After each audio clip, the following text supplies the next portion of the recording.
నమస్తే, welcome to Telugu 360 trending today.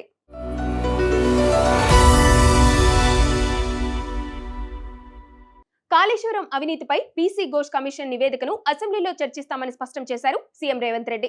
Cabinet లో ఘోష్ నివేదికపై చర్చ అనంతరం రేవంత్ రెడ్డి మాట్లాడారు. ఈ రిపోర్టుపై అన్ని పార్టీల అభిప్రాయాలు, సూచనలు సైతం తీసుకుంటామని ఆయన పేర్కొన్నారు. అసెంబ్లీలో చర్చించిన తరువాతే దీనిపై నిర్ణయం తీసుకుంటామని సీఎం రేవంత్ రెడ్డి స్పష్టం చేశారు.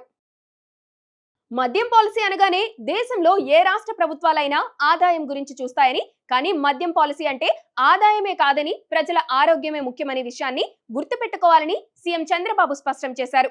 సచివాలయంలో అబ్కారీ శాఖపై సమీక్ష చేపట్టారు. ప్రస్తుతం ఉన్న బార్ పాలసీ గడువు తీరడంతో సెప్టెంబర్ 1 నుంచి కొత్త పాలసీ రావాల్సి ఉంది. అధికారులు సీఎంకు కొత్త పాలసీపై ప్రతిపాదనలు వివరించారు. మంత్రివర్గ ఉపసంఘం ఇచ్చిన నివేదిక, ప్రతిపాదనల ఆధారంగా కొత్త పాలసీకి రూపకల్పన చేసినట్లు సీఎం తెలిపారు.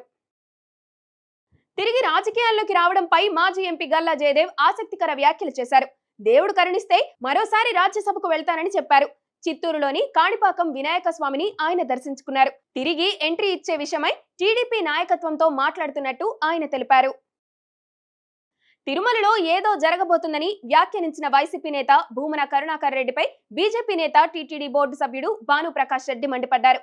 తిరుమలలో ఉగ్రదాడి జరిగే అవకాశం ఉందని నిఘా వర్గాల హెచ్చరికలు ఉన్నాయని, అందుకే వివరాలు తీసుకోవాలని టీటీడీ నోటీసులు ఇస్తే మఠాలు హిందూ ధర్మంపై దాడి అని మాట్లాడతారా అని మండిపడ్డారు. 2047 నాటికి రాష్ట్రాన్ని 3 ట్రిలియన్ల ఎకానమీగా మారుస్తామని సీఎం రేవంత్ రెడ్డి తెలిపారు. లైఫ్ సైన్సెస్ క్యాపిటల్ గా హైదరాబాద్ కు గుర్తింపు ఉంది. 40% ఫార్మా ఉత్పత్తులు ఇక్కడే తయారవుతున్నాయని ఆయన వెల్లడించారు. అత్యధిక వ్యాక్సిన్లు తయారవుతున్నది కూడా ఇక్కడే. ఫార్మా కంపెనీలకు స్పెషల్ జీనోమ్ వ్యాలీ ఉంది అని ఆయన ప్రసంగించారు. ముస్లింలను మినహాయించి బీసీలకు 42% రిజర్వేషన్లు ఇస్తామని సీఎం చెబితే అప్పుడు బీజేపీ ఎందుకు ఒప్పుకోదో తాము చూస్తామని అన్నారు ఎమ్మెల్సీ కవిత. బీసీలకు 42% రిజర్వేషన్ కోసం దీక్ష చేపట్టిన కవిత, ముస్లింలకు అదనంగా 10% రిజర్వేషన్ల కోసం పార్లమెంటులో ప్రత్యేకంగా బిల్లు పెట్టాలని కోరారు. రేవంత్ ప్రభుత్వానికి చిత్తశుద్ధి ఉంటే ఈ దిశగా కృషి చేయాలన్నారు కవిత. జార్ఖండ్ మాజీ సీఎం శిబు సోరెన్ పార్థివ దేహాన్ని ప్రధాని మోదీ సందర్శించారు. ఢిల్లీలోని సర్ గంగారాం హాస్పిటల్ కు ఆయన వెళ్లి నివాళులు అర్పించారు. శిబు కుమారుడు జార్ఖండ్ సీఎం హేమంత్ సోరెన్ తో పాటు కుటుంబ సభ్యులను మోదీ పరామర్శించారు. ఈ విషయాన్ని పీఎం ఎక్స్ వేదికగా వెల్లడించారు. ఇందుకు సంబంధించిన ఫోటోలను ఆయన పంచుకున్నారు. 2022లో భారత భూభాగాన్ని చైనా ఆక్రమించిందని ఆరోపించిన రాహుల్ గాంధీపై సుప్రీంకోర్టు తీవ్ర వ్యాఖ్యలు చేసింది. 2000 చదరపు కిలోమీటర్ల ప్రాంతాన్ని చైనా ఆక్రమించిందని మీకెలా తెలుసు?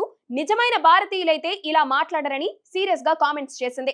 మీరు ప్రతిపక్ష నేత, పార్లమెంటులో మాట్లాడాలి, కానీ సోషల్ మీడియాలో కాదు అని సుప్రీంకోర్టు వ్యాఖ్యానించింది.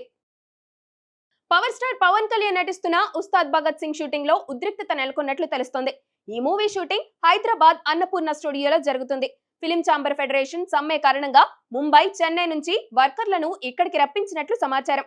ఈ విషయం తెలుసుకుని యూనియన్ నాయకులు మూవీ యూనిట్లతో గొడవకు దిగినట్లు తెలుస్తోంది.